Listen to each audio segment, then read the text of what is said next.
Okay, પહેલા તમારું નામ? રાજુભાઈ રાયસિંગભાઈ ચાવડા, કાર રહેવાનું શું થયું? ચંદ્રપાક 3, પ્લોટ નંબર 99, ગધેવાડા. મારા ઘરના તાળા તૂટી અને રોકડ રકમ અને ઘરેણાં દાગીના સાથે ટોટલ 1.5-2 લાખ આસપાસની કિંમતના ચોરી થયેલ છે. જે ડિવિઝનમાં મેં કમ્પ્લેન લખાયેલ છે અને બધી નોંધ કરાયેલ છે.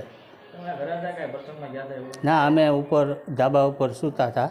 સવારે 5:30 વહેલા હું રિક્ષા ડ્રાઈવર હોવાને કારણે નીચે ઉતર્યો અને જોયું તો બધું તૂટેલું હતું, તાળું હાથે, દરવાજા.